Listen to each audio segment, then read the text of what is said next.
મનોવિજ્ઞાનની અંદર chapter number 2 ની અંદર આપણે શીખવાની તરાહ, શિક્ષણની તરાહ એના વિશેની વાત કરી રહેલા છીએ. શિક્ષણની તરાહોની જો વાત કરીએ આપણે તો એના અંતર્ગત એવું કહેવામાં આવે છે કે શિક્ષણની તરાહો 5 છે, જેના અનુસંધાનની અંદર આપણે વાત કરી ચૂકેલા છીએ ઓલરેડી. શિક્ષણની તરાહો 5 શિક્ષણની તરાહો છે, જેમાં પહેલા અનુકરણાત્મક શિક્ષણ. અનુકરણાત્મક શિક્ષણનો મતલબ અને એના ટોપિક ટુ ટોપિક માહિતી આપણે ઘણા બધા ઉદાહરણો મેળવીને વાત કરી લીધી. એના પછી એક બીજો પ્રયોગની વાત કરી હતી આપણે, પ્રયત્ન અને ભૂલ. જેમ જેમ પ્રયત્નો વધતા જાય છે તેમ તેમ ભૂલોનું પ્રમાણ ઘટતું જાય છે. આ પ્રયોગ કરેલો હતો થોર્નડાઇક નામના મનોવૈજ્ઞાનિકે. કોના ઉપર પ્રયોગ કરેલો છે? બિલાડી ઉપર. આ વાત કરી ચૂક્યા. એના પછી એક બીજા પ્રયોગની વાત કરી હતી, જેનું નામ છે અભિસંધાન દ્વારા શિક્ષણ. અભિસંધાન દ્વારા શિક્ષણ. આ પ્રયોગના 3 નામ આપેલા છે. કયા 3 નામ છે? 1 પ્રશિષ્ટ અભિસંધાન દ્વારા શિક્ષણ, 2 રૂઢ અભિસંધાન અને 3 શાસ્ત્રીય અભિસંધાન. આ 3 ને આપણે વાતો કરી ચૂકેલા છીએ, બરોબર. હવે એના પછીની જો વાત કરવામાં આવે તો એનો પ્રયોગ બી જોઈ લીધો કે પાવલોવે કેવી રીતે કૂતરા ઉપર લાળ જરવાની પ્રક્રિયાનું અભિસંધાન કર્યું. આ વાત આપણે કરી લીધેલી છે ઓલરેડી, બરાબર. હવે આજે વાત કરવાના છીએ આપણે પ્રશિષ્ટ અભિસંધાનના મૂળભૂત ખ્યાલો. પ્રશિષ્ટ અભિસંધાનના મૂળભૂત ખ્યાલો કયા કયા છે, બરાબર, શું છે એની અંદર, કેવી રીતે સમજવાના છે. કારણ એટલા માટે કે દરેક વિદ્યાર્થીને આ જે પ્રશિષ્ટ અભિસંધાનના જે ખ્યાલો છે ને બેટા, એ કઠિન પડતા હોય છે. કારણ એટલા માટે કે સાહેબ એના શબ્દો અમને સમજમાં નથી આવતા. વારંવાર શબ્દો બાળકો તરફથી છે ને આ પ્રકારના રિવ્યુ આવતા હોય છે કે સાહેબ એના શબ્દો ખબર નથી પડતા. કારણ કે બધા જ મનોવૈજ્ઞાનિક શબ્દો એડ કરવામાં આવેલા છે, બરોબર. ઉદાહરણ દ્વારા આપણે એક એક કાર્યોને સમજીએ. ચલો, પ્રશિષ્ટ અભિસંધાનના મૂળભૂત ખ્યાલો.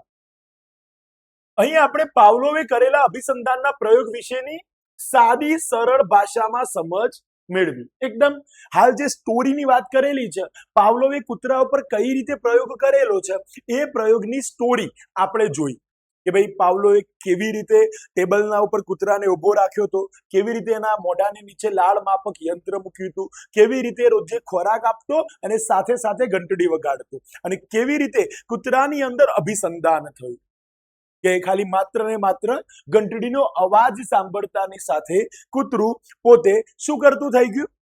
લાળ જરાવતું થઈ ગયું, સલાઈવા કરતું થઈ ગયું. આપણે સ્ટોરી જોઈ. હવે આ જ સ્ટોરીને આપણે મનોવૈજ્ઞાનિક શબ્દોની અંદર આપણે સમજવાની કોશિશ કરીએ.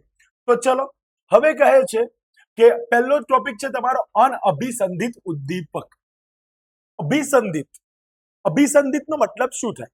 અભિસંધિતનો મતલબ થાય જોડાણ. અને અનઅભિસંધિતનો મતલબ શું થાય?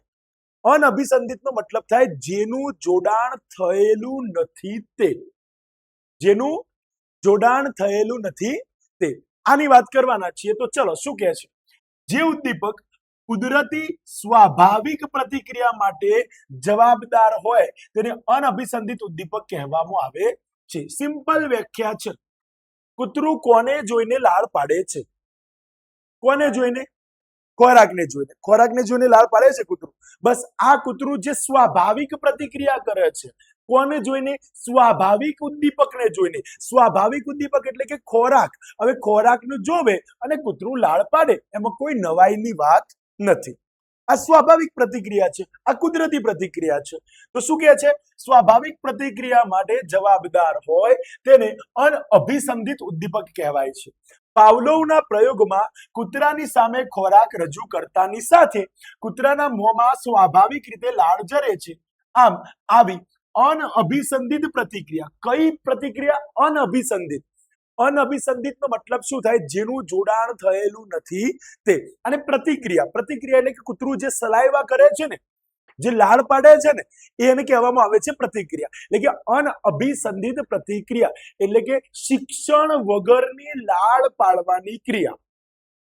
શિક્ષણ આપ્યું નથી, એના વગર કૂતરું શું કરે છે? લાળ પાડે છે. તો કહે છે ને અનઅભિસંધિત પ્રતિક્રિયા ઉત્પન્ન કરાવવા માટે જવાબદાર હોય તે ઉદ્દીપકને અનઅભિસંધિત ઉદ્દીપક કહેવામાં આવે છે. અનઅભિસંધિત પ્રતિક્રિયા એટલે કે લાળ સ્ત્રાવ યાદ રહેશે. અને અનઅભિસંધિત ઉદ્દીપક એટલે કોણ? ખોરાક. યાદ રહેશે. સીધી સિમ્પલ કે ભાઈ કહેવા માંગે છે કે અનઅભિસંધિત પ્રતિક્રિયા એટલે કે લાળ સ્ત્રાવ ઉત્પન્ન કરવા માટે જવાબદાર હોય તે ઉદ્દીપકને અનઅભિસંધિત ઉદ્દીપક એટલે કે ખોરાક કહેવામાં આવે છે. અહીં ખોરાક અહીંયા લખેલું છે ને, અહીં ખોરાક એ અનઅભિસંધિત ઉદ્દીપક છે. સમજ પડી? કૂતરું કોને જોઈને લાળ પાડે છે? ખોરાકને જોઈને લાળ પાડે છે.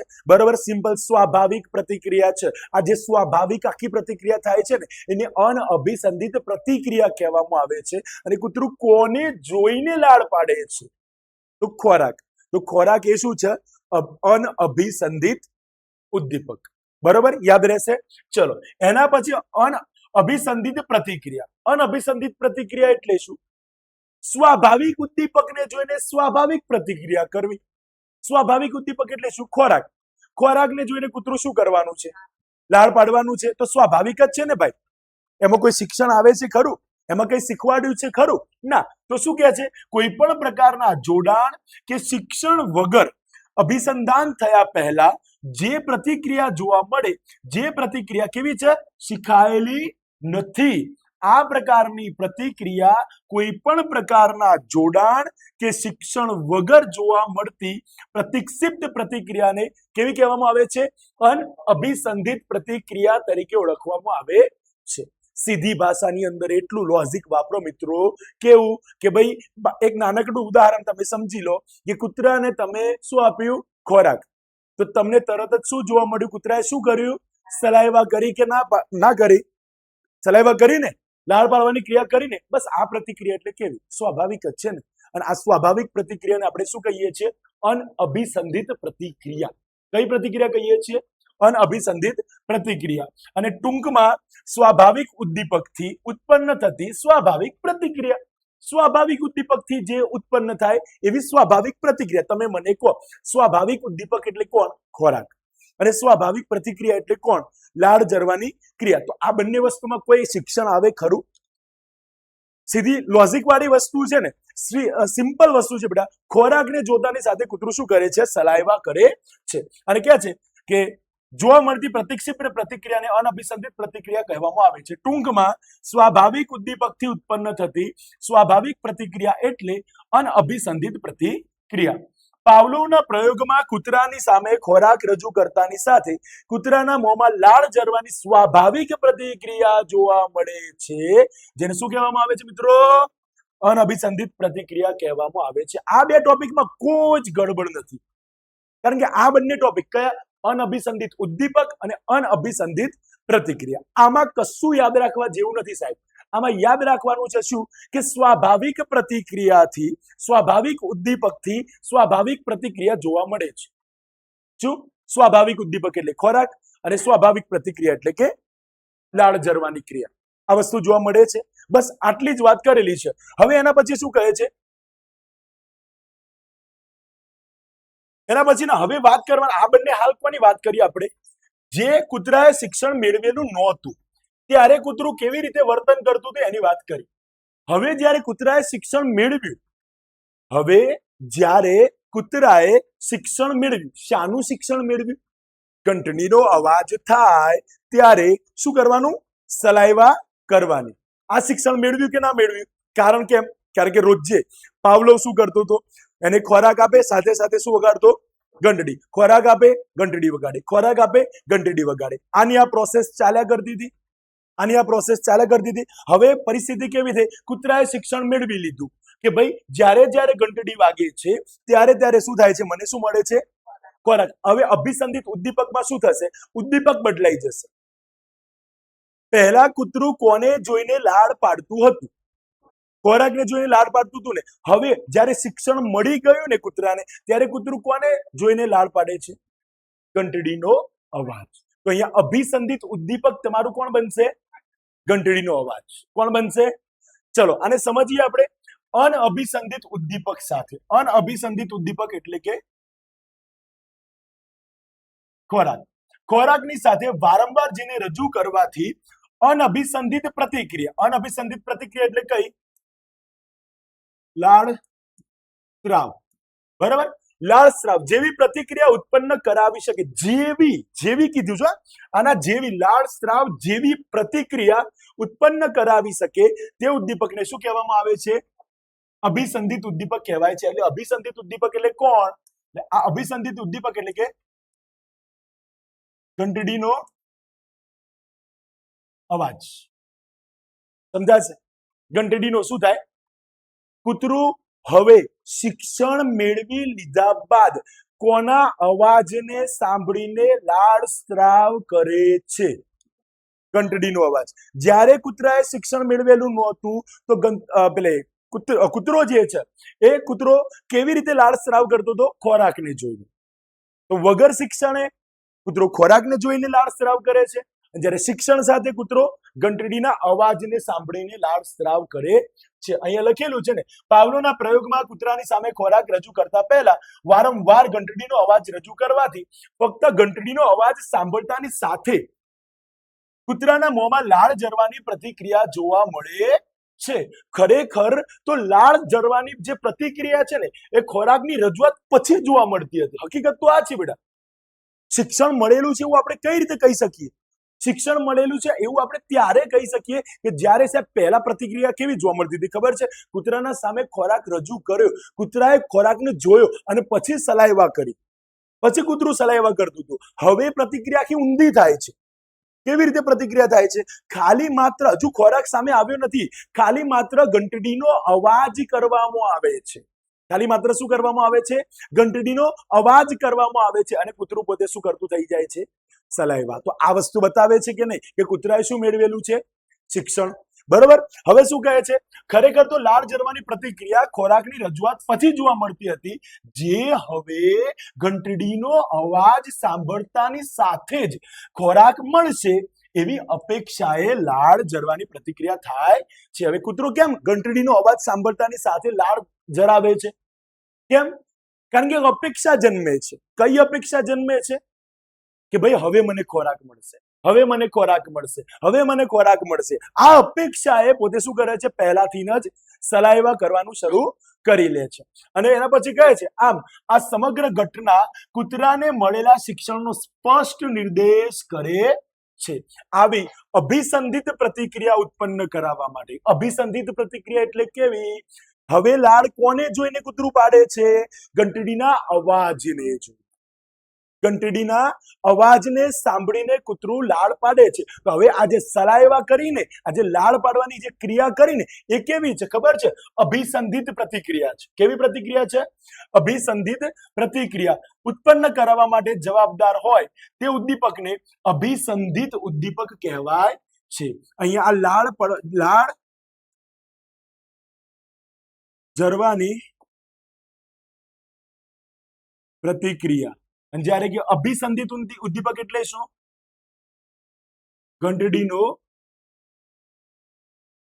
ઘંટડીનો અવાજ એ હવે કૂતરા માટે લાળ જરાવવા માટેનું માધ્યમ બની ગયું. ક્લિયર? ઓકે. હવે શું કહે છે? તો જુઓ, હવે કહે છે કે અભિસંધિત પ્રતિક્રિયા. હવે અભિસંધિત પ્રતિક્રિયા એટલે શું?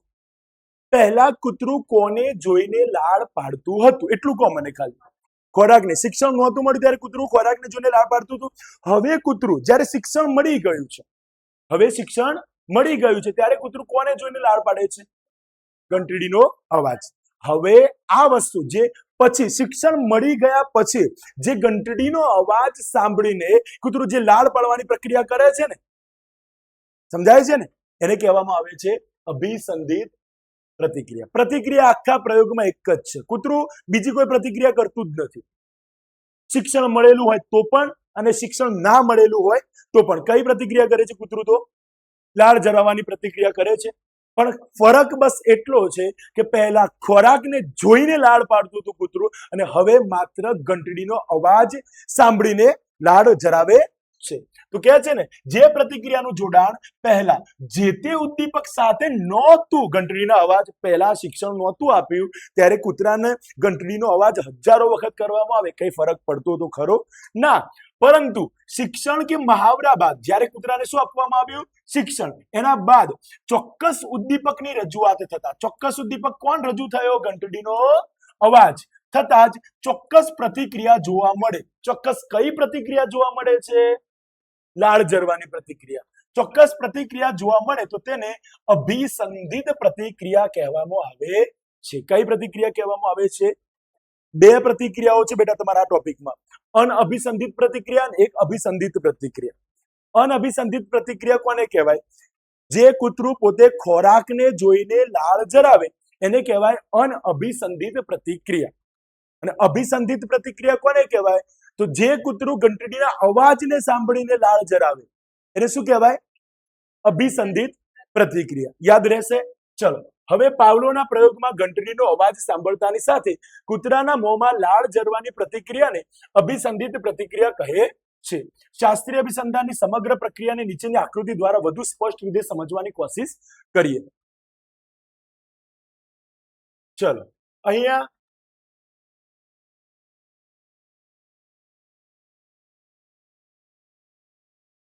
ચલો અભિસંધાન પહેલા મતલબ કે શિક્ષણ આપ્યા પહેલા, શિક્ષણ આપ્યા પહેલા શું જોવા મળતું હતું? ખોરાક આપ્યો, તરત જ શું જોયું? કૂતરાને ખોરાક આપ્યો, તરત જ કૂતરાએ શું કર્યું? લાળ સ્રાવ. અભિસંધાન દરમિયાન જ્યારે પાવલો કૂતરાને શું આપી રહેલો હતો? શિક્ષણ આપી રહેલો હતો. શું આપી રહેલો હતો? શિક્ષણ આપી રહેલો હતો. એ દરમિયાન ઘંટડીનો અવાજ કરે છે. પહેલા તો શું કરે છે? ઘંટડીનો અવાજ કરે છે. પછી શું આપે છે? ખોરાક. અને આ પછી શું થાય છે? એનામાં શિક્ષણ આપે છે ને એ દરમિયાન પણ આ જ પ્રોસેસ જોવા મળે છે. કેવી ખબર છે? ઘંટડીનો અવાજ, એના પછી ખોરાક, અને ખોરાકના પછી લાળ સ્રાવ જોવા મળે છે. અને એના પછી જ્યારે અભિસંધાન થયા પછી મતલબ શિક્ષણ મળી ગયા પછી કૂતરું કઈ રીતે? તો જો પહેલા તો સૌપ્રથમ પાવલો શું કરે છે? ઘંટડીનો અવાજ વગાડે છે, અવાજ કરે છે. એના પછી શું જોવા મળે છે? તરત ને તરત લાળ સ્રાવ જોવા મળે છે. શું જોવા મળે છે? લાળ સ્રાવ. અને એના બાદ શું જોવા મળે છે? મતલબ કે આ એક વસ્તુ બતાવે છે ને, કઈ પ્રોસેસ બતાવે છે? સાહેબ અભિસંધાન થઈ ગયું, શિક્ષણ મળી ગયું, અને જેવું શિક્ષણ મળી જાય છે કે કૂતરું માત્ર ને માત્ર ખાલી માત્ર ઘંટડીનો અવાજ સાંભળતાની સાથે તરત જ શું કરે છે? સલાઈવા કરે છે. શું કરે છે? સલાઈવા કરતું જોવા મળે છે. ક્લિયર? ઓકે. હવે આ ટોપિકને આગળ જો આપણે થોડા એના ચાર બીજા મુદ્દાઓ છે એ મુદ્દાઓને સમજવાની કોશિશ કરીએ. હવે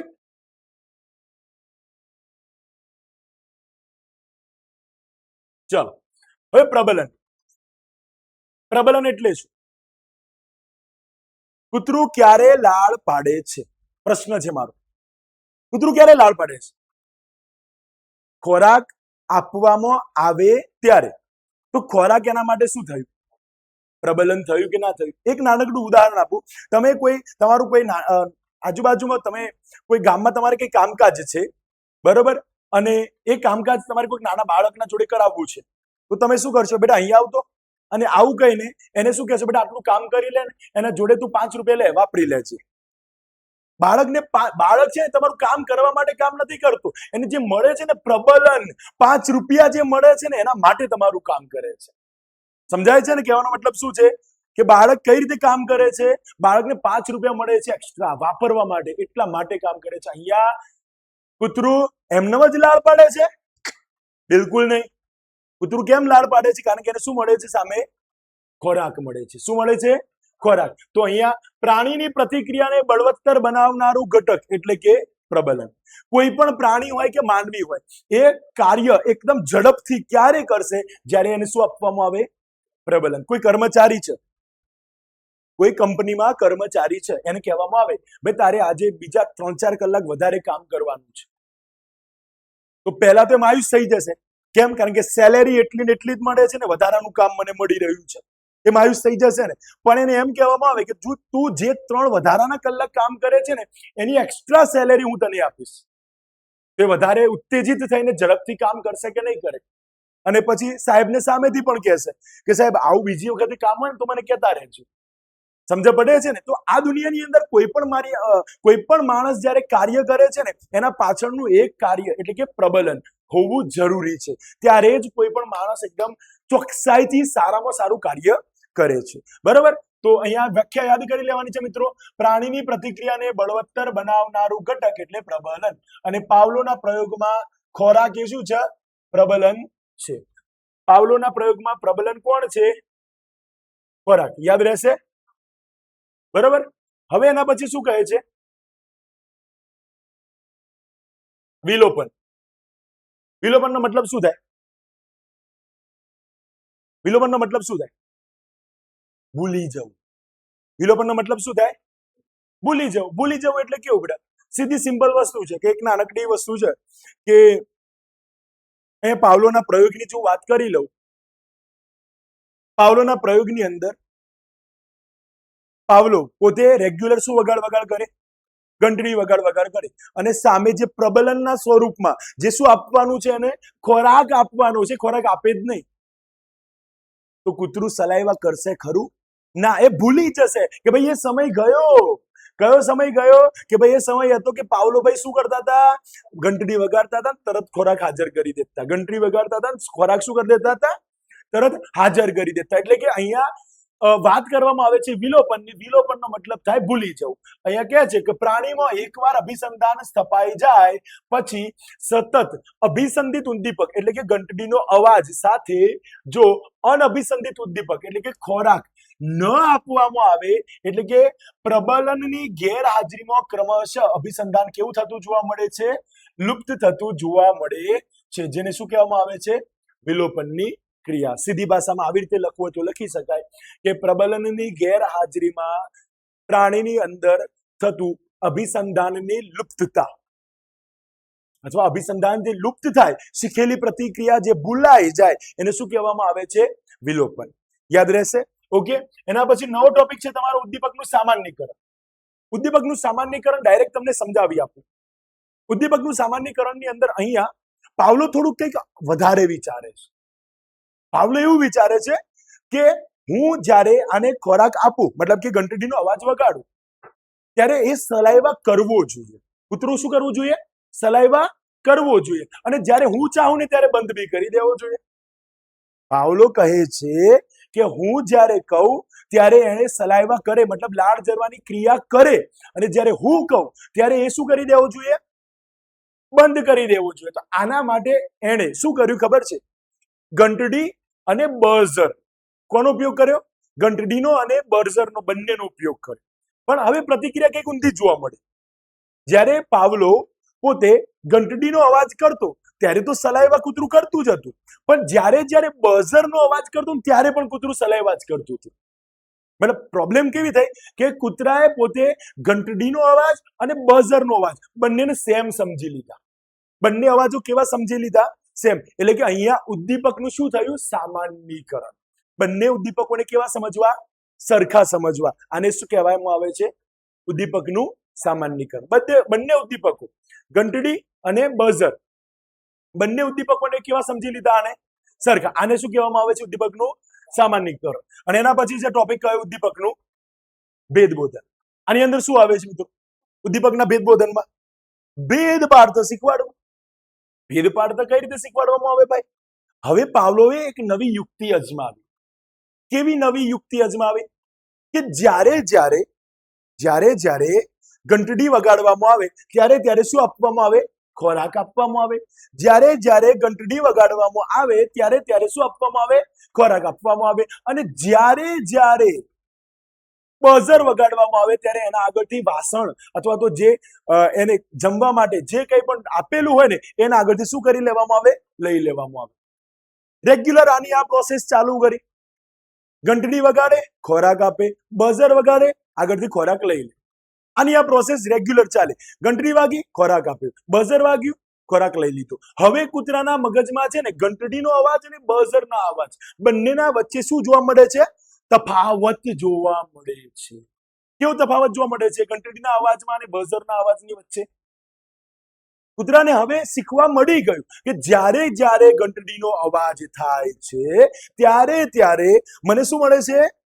ખોરાક મળે છે એટલે ત્યારે ત્યારે આપણે શું કરવાનું? સલાઈવા કરવાની. અને જ્યારે જ્યારે બઝરનો અવાજ થાય ત્યારે ત્યારે આપણા આગળથી શું ખોરાક લઈ લેવામાં આવશે. એટલે સલાઈવા શું કરી લેવાની?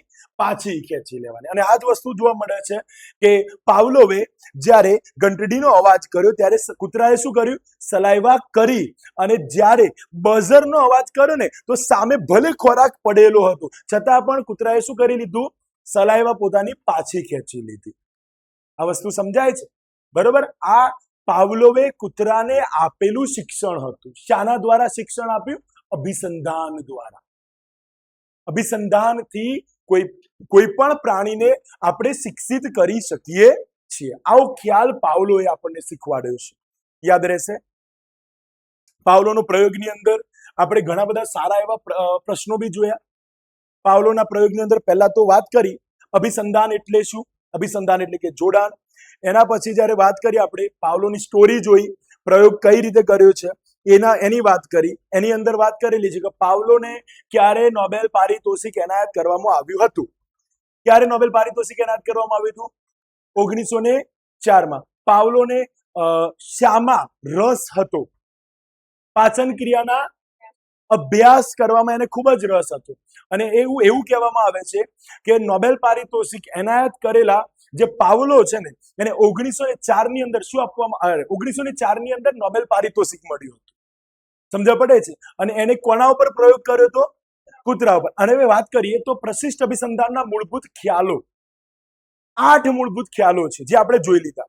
ચલો યાદ કરી લો કયા કયા છે મુદ્દાઓ, એના બોલાવી લો. તો પહેલો અનઅભિસંધિત ઉદ્દીપક, બીજો અનઅભિસંધિત પ્રતિક્રિયા, ત્રીજો અભિસંધિત ઉદ્દીપક, ચોથો અભિસંધિત પ્રતિક્રિયા, પાંચમો પ્રબલન, છઠ્ઠો વિલોપન, સાતમો ઉદ્દીપકનું સામાન્યકરણ અને આઠમો ઉદ્દીપકનું ભેદબોધન.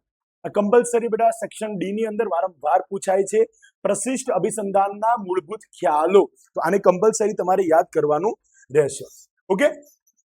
અહીંયા આપણા પાવલોનો પ્રયોગ પૂર્ણ થાય છે. આવી જ રીતે આપણે એક બીજો પ્રયોગ જોવાના છીએ, સ્કિનર. કોનો?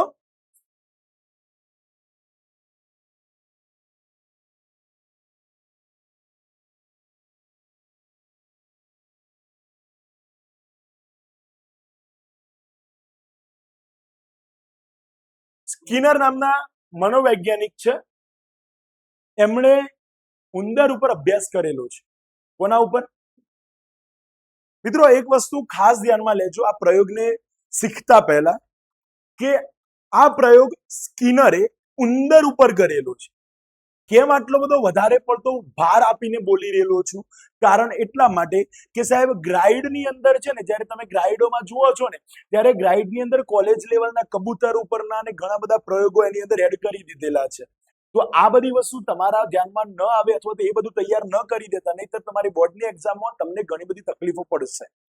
તમારે સ્કિનરનું નામ આવે એટલે કે ઉંદરના પ્રયોગની જ વાત કરેલી હોવી જોઈએ. ક્લિયર? ઓકે. હવે વાત કરીએ આપણે સ્કિનરનો કારક અભિસંધાનનો પ્રયોગ. કારક અભિસંધાનનો પ્રયોગ જે છે ને, આ સ્કિનરે સૌથી વધારે ભાર આ પ્રયોગની અંદર પ્રબલન ઉપર આપેલો છે. પ્રબલનના બે પ્રકાર આપ્યા છે, વિધાયક પ્રબલન અને નિષેધક પ્રબલન. આ બંને પ્રબલનના વિશે આપણે માહિતી મેળવવાના છીએ. તો જોઈ લઈએ, પહેલા સ્ટોરી સમજી લઈએ કે સ્કિનરે કઈ રીતે આનો પ્રયોગ કરેલો છે. તો ચલો, રશિયન શરીરશાસ્ત્રી પાવલોવે જેમ શાસ્ત્રીય અભિસંધાનમાં પ્રદાન કર્યું છે તે જ પ્રમાણે બીએફ સ્કિનરે પણ અમેરિકન મનોવૈજ્ઞાનિક છે. બીએફ સ્કિનર ક્યાંના મનોવૈજ્ઞાનિક છે? અમેરિકન મનોવૈજ્ઞાનિકે કારક ક્રિયાત્મક અભિસંધાનની મહામૂલી ભેટ આપી છે. આવો પ્રશ્ન પૂછાય, કારક ક્રિયાત્મક અભિસંધાનની મહામૂલી ભેટ કોણે આપેલી છે? કોણે આપેલી છે? સ્કિનરે, બીએફ સ્કિનરે. હવે કહે છે કારક અભિસંધાનમાં શાસ્ત્રીય અભિસંધાન કરતા જુદી વિચારસરણી જોવા મળે છે. કંઈક અલગ જોવા મળે છે આની અંદર. શાસ્ત્રીય અભિસંધાનમાં પ્રાણી કોઈ પણ પ્રતિક્રિયા ના કરે તેમ છતાં સમયાંતરે તેને પ્રબલન પ્રાપ્ત થયા કરતું હતું. અહીંયા કૂતરો આપણે જોયું શાસ્ત્રીય અભિસંધાનના પ્રયોગમાં. શાસ્ત્રીય અભિસંધાનના પ્રયોગમાં શું જોયું કે સાહેબ કૂતરો કોઈ પણ ક્રિયા ના કરે, કશું જ ના કરે, એની જગ્યા પરથી હલે બી નહીં, તો પણ એને શું મળ્યા કરતું હતું? પ્રબલન મળ્યા કરતું હતું. રેગ્યુલર ટાઈમ ટુ ટાઈમ પેલો પાવલો શું કરતો હતો? ઘંટડી વગાડતો હતો અને ખોરાક આપતો હતો, ઘંટડી વગાડતો હતો અને ખોરાક આપતો હતો. અહીંયા સ્કિનર એવું કહે છે કે ના, આ અલગ રીતે આપણે સમજાવીએ તમને. સ્કિનર કહે છે કે આ જે પ્રયોગ છે ને એને આપણે કંઈક અલગ રીતે, અહીંયા પ્રાણી પોતે જાતે ક્રિયા કરે ને ખોરાક મેળવે, આવી એક પેટીની રચના કરે છે, સમસ્યા પેટી. જે સમસ્યા પેટી હતી ને એ જાતે જ એને જ બનાવી હતી. કોણે? સ્કિનરે. હવે જાતે સ્કિનરે બનાવેલી છે તો એનું નામ આપી દીધેલું હતું સ્કિનર પેટી. શું નામ આપેલું છે? સ્કિનર પેટી. જો પહેલા તો કહે છે ને, જ્યારે કારક અભિસંધાનમાં જે તે પ્રાણી જો પોતે જાતે કોઈ કારક ચોક્કસ પ્રતિક્રિયા કરે તો અને માત્ર તો જ તેને શું મળતું? પ્રબલનનો હકદાર બની શકે છે. અને આમ આ પ્રકારે પ્રાપ્ત થતા શિક્ષણમાં પ્રાણીના કારક વર્તન ઉપર ભાર મુકાતો હોવાથી તેને કારક અભિસંધાન કહેવામાં આવે છે. પ્રાણી કાર્ય કરે છે, પ્રાણી કાર્ય કરે તો જ એને ખોરાક મળે. આ કારક અભિસંધાન પ્રયોગનો રૂલ્સ છે. પ્રાણી શું કરે? કાર્ય કરે તો જ એને શું મળે છે? ખોરાક. નહીતર ખોરાક એને મળતો નથી. અને કે છે પ્રબલન મેળવવા માટે પ્રયોગકર્તા દ્વારા નક્કી કરેલ ચોક્કસ પ્રતિક્રિયા કરવી પડે છે. અને આથી આ અભિસંધાનને ક્રિયાત્મક અભિસંધાન તરીકે પણ ઓળખવામાં આવે છે. અંડરલાઈન કરી લેજો મિત્રો. આ અભિસંધાનને કયા નામથી ઓળખવામાં આવે છે? ક્રિયાત્મક અભિસંધાન તરીકે પણ ઓળખવામાં આવે છે.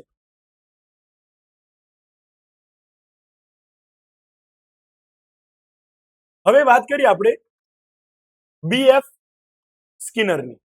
સ્કિનરે કોના ઉપર પ્રયોગ કર્યો છે? ઉંદર ઉપર. હવે કહે છે કે સ્કિનરના મત પ્રમાણે પ્રબલન આપવાથી અહીંયા આપણે આગળના પ્રયોગમાં બી જોઈ ગયા સાહેબ. કૂતરાને પ્રબલન, કયું પ્રબલન આપતા હતા? તો કૂતરું લાળ જરવાની પ્રતિક્રિયા કરતું હતું, ખોરાક. તો અહીંયા પણ ઉંદરને એક પ્રબલન છે. કયું પ્રબલન? કયું? અનાજ, ખોરાક. સમજ પડે છે? એક રિયાલિટી કહું, આ દુનિયાની અંદર બધા જ પ્રાણીઓ છે ને એમના માટે પ્રબલન માત્ર ને માત્ર ખોરાક જ છે. જ્યારે માણસ જ છે એવું કે જેના માટે પ્રબલન એટલે કે પૈસો છે. સમજ પડે છે? આ દુનિયામાં દરેક પ્રાણી જુઓ એ પોતે પોતાનું જીવન ટકાવી રાખવા માટે ખોરાક મેળવે છે. જ્યારે માણસ પોતાનું જીવન ટકાવી રાખવા માટે શું મેળવે છે? પૈસા મેળવે છે. અને દુનિયાનું રીતભાત બી એવી બની ગયેલી છે ને. ગુજરાતીમાં પેલી કહાવત છે ને, કઈ? નાણા વગરનો નાથીઓ ને નાણા સાથે નાથાલાલ. આજના સમયની અંદર સિચ્યુએશન બી એવી જ છે કે જો તમે પૈસા કમાતા નથી તો લોકો તમારા નામનો ગલત અર્થ નીકાળીને તમને બોલાવે છે. નામ કંઈક સારું હોય, જેમ કે નાથાલાલ નામ હોય, અને નાથ્યો નાથ્યો કરીને બોલાવતા હોય.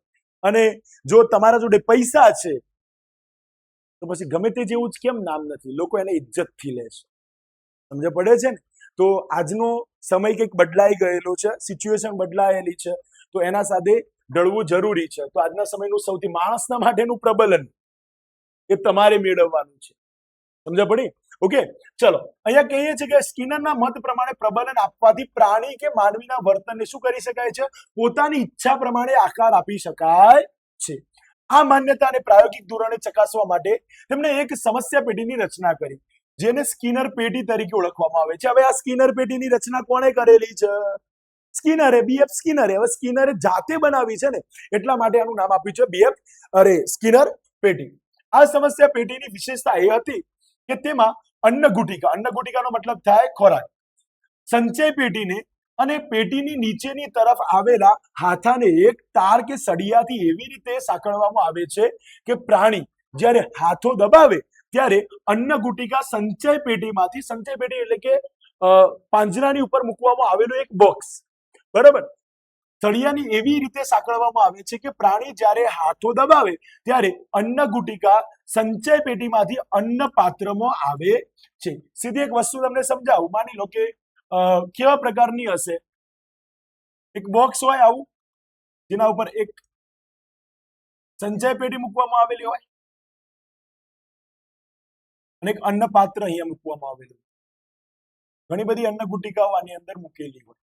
ઉંદર જ્યારે અહીંયા રહેલો હાથો, અને આ હાથાને અહીંયા દોરી વડે દોરી અથવા તાર વડે અથવા સળિયા વડે સાંકળવામાં આવેલું હોય, જેમાં ઉંદર જ્યારે આ હાથાને દબાવે ત્યારે અહીંયા રહેલું ઢાંકણ ખુલી જાય અને એમાંથી એક અન્ન ગુટિકા ક્યાં પડે?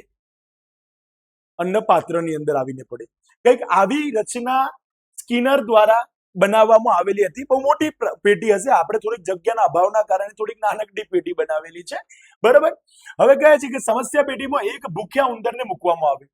ઉંદરે શરૂઆતમાં પેટીમાંથી બહાર નીકળવાના ખૂબ જ પ્રયાસો કર્યા, જેમાં પેટીમાં દોડાદોડ કરવી, સમસ્યા પેટીના સળિયાઓ પર પ્રહારો કરવા, સળિયાને બચકા ભરવા જેવી પ્રતિક્રિયાઓનો સમાવેશ થતો હતો. હવે ઉંદરને જેવો ભૂખ્યો ઉંદર હતો પાછો, અને ભૂખ્યા ઉંદરને તમે પેટીની અંદર મૂકો એટલે પરિસ્થિતિ કેવી જોવા મળશે? આમ તેમ દોડ કરશે કે નહીં કરે? અને આમ તેમ દોડ કરે, પાછું એમાં પાછા બચકા ભરતો હતો. કોને બચકા ભરતો હતો? સળિયાઓને બહાર નીકળવા માટેના ઘણા બધા અથાર્ક પ્રયત્નો કરતો હતો. અને કે છે આવી અનેક પ્રતિક્રિયાઓ દરમિયાન અચાનક, જાણી બુજીને નહીં, અચાનક તેનાથી અન્ન ગુટિકા પ્રાપ્ત કરવાનો જે હાથો હતો એ કેવો થઈ ગયો? દબાઈ ગયો. અને ઉંદર આ યાંત્રિક રચનાથી, આ બધું જે યંત્ર છે ભાઈ, કે ભાઈ આ હાથો દબાવો તો ત્યાંથી તાર ખેંચાય, ને ત્યારથી તાર ખેંચાય તો સંચય પેટીમાં રહેલું જે અનાજના ઘણા બધા દાણા છે એમાંથી એક દાણો ક્યાં આવીને પડશે? નીચે. ક્યાં? અન્ન પાત્રમાં આવીને પડશે. આવી યાંત્રિક રચનાની ઉંદરને ખબર હતી નહીં. અને શું કહે છે? ઉંદર આ યાંત્રિક રચનાથી અપરિચિત, બેખબર હોવાથી તેને અન્ન ગુટિકા પાત્રમાં અન્ન ગુટિકા છે એવો ખ્યાલ જ નહોતો. એક અન્ન ગુટિકા હતી, ક્યાંથી આવીને પડી? જેવો ઉંદરે હાથો દબાવ્યો ને, અને જેવો હાથો દબાવ્યો કે તરત જ એક અન્ન ગુટિકા ક્યાં આવીને પડી? અન્ન પાત્રમાં આવીને પડે છે. પણ ઉંદરભાઈ તો જોરદાર, ઉંદરભાઈને તો ખબર જ નહોતી. કેમ? કારણ એટલા માટે કે ઉંદરભાઈ તો પોતાની ઈચ્છા પ્રમાણે બહાર નીકળવા માટેના અથાર્ક પ્રયત્નો કરી રહેલા હતા. હવે શું કહે છે તો જો, પરંતુ થોડા સમય પછી તેનું ધ્યાન અન્ન ગુટિકા તરફ જતા તેણે અન્ન ગુટિકા આરોગી મેળવી. આરોગી મતલબ કે મેળવી. અને ઉંદર દ્વારા થયેલ આ પ્રતિક્રિયા તદ્દન આકસ્મિક હતી. તદ્દન આકસ્મિક એટલે ઉંદરભાઈને ખબર જ નથી કે આ ક્યાંથી આવ્યું છે. સમજ પડે છે ને? ક્યાંથી ટપક્યું છે ભાઈ? કશી ખબર જ નહોતી ઉંદરભાઈને. એટલા માટે કહેવામાં આવે છે ને કે ભાઈ ઉંદરભાઈ પછી છે ને ફરીથી ઉંદરને આ અંગેનું કોઈ શિક્ષણ પ્રાપ્ત થયેલ નહોતું. આથી ફરી એને સમસ્યા પેટીમાં મૂકતા સમસ્યા પેટીમાંથી બહાર નીકળવાના શું કર્યું? વ્યર્થ પ્રયાસો શરૂ કર્યા. અને આ દરમિયાન તેનાથી ફરીથી અચાનક હાથો દબાઈ જવાથી અન્ન ગુટિકા પ્રાપ્ત થાય છે. બરાબર. આવી રીતે એક રચના કરેલી હતી ભાઈ.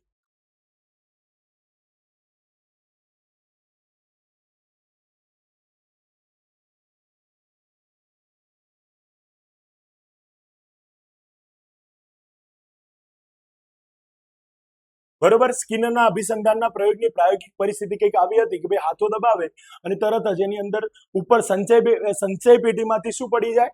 એક અન્ન ગુટિકા અન્ન પાત્રમાં આવીને પડે.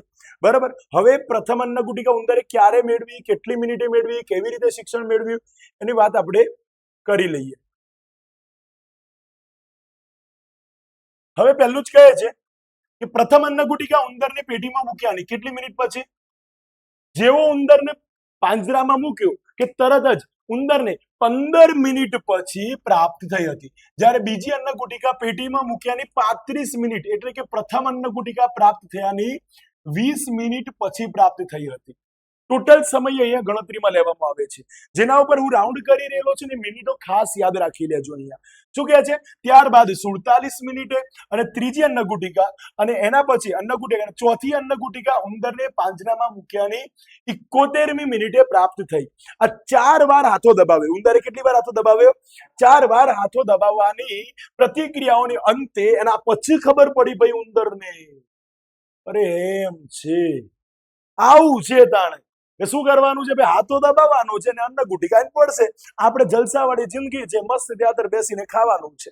શું કહે છે તો જો, હવે તેનામાં હાથો દબાવવાની ક્રિયા અને અન્ન ગુટિકાની પ્રાપ્તિ અંગેનું અભિસંધાન જોવા મળ્યું, જે સ્પષ્ટ રીતે જોવા મળે છે કે તેને મેળવેલા શિક્ષણનો નિર્દેશ કરે છે. એનામાં જે જોવા મળ્યું ને શિક્ષણ, કયું શિક્ષણ જોવા મળ્યું? કે ભાઈ જ્યારે હાથો દબાવવામાં આવે ત્યારે શું મળે છે? અન્ન ગુટિકા. શું મળે છે? એટલે કે એના માટે તો શું કહેવાય? પ્રબલન. શું કહેવાય? પ્રબલન. બરાબર. આમ સમસ્યા પેટીમાં પુરાયેલા ભૂખ્યા ઉંદરના સમસ્યા પેટીમાંથી બહાર નીકળવાના વ્યર્થ પ્રયાસો કરતા હાથો દબાઈ જવાથી તેને ખોરાક પ્રાપ્ત થયો, જેનાથી તેની પ્રતિક્રિયાઓને પ્રબલન પ્રાપ્ત થયું અને પ્રબલન મળવાથી ઉંદરની પ્રતિક્રિયાનું દ્રઢીકરણ થયેલું જોવા મળે છે. હવે તો ઉંદરભાઈને ખબર પડી ગઈ કે ભાઈ આ હાથો છે અને વારંવાર હાથો દબાવ કરવાથી શું મળે છે? વારંવાર અન્ન ગુટિકા મળે છે. અહીંયા પ્રબલનના મૂળભૂત ખ્યાલો આપેલા છે. અહીંયા સ્કિનરના પ્રયોગના મૂળભૂત ખ્યાલોની અંદર આ વધારે વાર નથી પૂછાતા, પણ આની અંદર જે નાના નાના પ્રશ્નો છે ને એ વારંવાર પૂછાય છે. તો આને આપણે જોઈ લઈએ. તો પહેલા તો પ્રબલનના કેટલા પ્રકાર છે? આ પ્રશ્ન પ્રબલનના કેટલા પ્રકાર છે? તો 2 પ્રકાર છે. કયા કયા? વિધાયક પ્રબલન અને બીજું કયું છે? નિષેધક પ્રબલન. હવે આ બંનેની અંદર જ્યારે વાત કરવામાં આવે તો પ્રબલન, વિધાયક પ્રબલન અને નિષેધક પ્રબલન સેક્શન સી ની અંદર વારંવાર પૂછાય છે. બરોબર? વિધાયક પ્રબલન કોને કહેવાય અને નિષેધક પ્રબલન કોને કહેવાય? તો જો જે પ્રબલન વિધેયની શીખેલી પ્રતિક્રિયાને વારંવાર કરવા પ્રેરે. વિધેયે કોણે? સ્કિનરે શીખવ્યું છે. કોને? ઉંદરને. શું શીખવ્યું છે? હાથો દબાવો, અન્ન ગુટિકા મેળવો. આ શીખવ્યું છે. તો કહે છે ને જે પ્રબલન વિધેયની શીખેલી પ્રતિક્રિયાને વારંવાર કરવા પ્રેરીને પ્રતિક્રિયાને દ્રઢ બનાવે તેને વિધાયક પ્રબલન કહે છે. બરાબર? આ વિધાયક પ્રબલનની વ્યાખ્યા છે. પણ વિધાયક પ્રબલન પૂરું પાડવાની વિધેય શીખેલી પ્રતિક્રિયાની પ્રબળતા વધે છે. હવે સ્કિનરની મતે વાત કરવામાં આવે, આવો પ્રશ્ન પૂછવામાં આવે, સ્કિનરના મતે વિધાયક પ્રબલન એટલે શું? તો આ વ્યાખ્યા એવી લખવાની. સ્કિનરના મતે વિધાયક પ્રબલન એટલે પ્રતિક્રિયાની વારંવારતા વધારનારું અને પ્રતિક્રિયા બાદ રજૂ કરાતું ઉદ્દીપક. જેમ કે એક્ઝામ્પલ તરીકે અહીંયા ઉંદરે હાથો દબાવ્યો, પ્રતિક્રિયા કરી લીધી, પછી અન્ન ગુટિકા મળે છે. હાથો દબાવ્યા પહેલા અન્ન ગુટિકા નથી મળી જતી. હાથો દબાવ્યા પહેલા મળે છે ને? ના, હાથો દબાવ્યા બાદ એને અન્ન ગુટિકા મળે છે. બસ એક નાનકડું લોજિક તમે આમાં બી લગાવી લો ને, તમારી લાઈફને લગતું. ઇનામ શું પહેલા તમને મળી જાય છે કે પછી 12મા ધોરણમાં સારામાં સારા ટકાવારી લાવો પછી મળે છે? મતલબ કે તમે કોઈ પ્રતિક્રિયા કરો છો, કંઈક સારામાં સારું રિઝલ્ટ લાવો છો, કંઈક સારામાં સારી કામગીરી કરો છો, પછી તમને ઇનામ મળે છે ને. તો અહીંયા આને કહેવામાં આવે છે વિધાયક પ્રબલન. હવે શું કહે છે? તો જો દાખલા તરીકે માતાની ગેરહાજરીમાં બાળક શાળાનું હોમવર્ક કરી લે તો માતા તેને શું આપે છે? પ્રબલનના સ્વરૂપમાં શું આપે છે? ચોકલેટ આપે છે. અહીં ચોકલેટ એ બાળકના માટે વિધાયક પ્રબલન કહેવામાં આવે છે. સિમ્પલ, સમજાશે? હવે એના પછી શું કહે છે? નિષેધક પ્રબલન. સામાન્ય રીતે વિધાયક પ્રબલનને આપણે પુરસ્કાર તરીકે ઓળખીએ તો નિષેધક પ્રબલનને શિક્ષા તરીકે ગણાવી શકાય. પરંતુ શું કહે છે? પરંતુ સ્કિનરના મતે નિષેધક પ્રબલન એ શિક્ષા નથી. નિષેધક પ્રબલન એટલે, અંડરલાઈન કરી લેજો, આ વ્યાખ્યા સ્કિનરના મતની છે, સ્કિનરની વ્યાખ્યા છે. નિષેધક પ્રબલન એટલે પ્રતિક્રિયાની સંભાવના વધારનારું અને પ્રતિક્રિયા બાદ દૂર કરાતું ઉદ્દીપક. કયું? પ્રતિક્રિયાની સંભાવના વધારનારું. જેમ કે એક્ઝામ્પલ તરીકે શિક્ષક ક્લાસરૂમની અંદર તમને વધારે ટોર્ચર કરે, તમને મહેનત કરવા માટે વધારે પડતું ટોર્ચર કરે છે, ત્યારે એક પ્રકારનું નિષેધક પ્રબલન ત્યાં આગળ જોવા મળે છે. કેવા પ્રકારનું? પ્રતિક્રિયા એટલા માટે આપવામાં આવે છે કારણ કે સંભાવના છે ને જે પરિણામની એ બહુ સારી નીવડી જાય, સારામાં સારું પરિણામ આવે. કોઈ પણ ટીચર વિદ્યાર્થીને વધારે પડતું મહેનત કરવા માટે કહે છે. હવે સાહેબ જ્યારે રિઝલ્ટ આવી જાય એના પછી કોઈ ટીચર આવીને કહે છે કે ભાઈ તું વાંચવા બેસ, તું મહેનત કર, નથી ને? તો કહે છે ને નિષેધક પ્રબલન એટલે પ્રતિક્રિયાની સંભાવના વધારનારું અને પ્રતિક્રિયા બાદ દૂર કરાતું ઉદ્દીપક. યાદ રહેશે? ક્લિયર? આ વ્યાખ્યા કમ્પલસરી યાદ કરવાની રહેશે.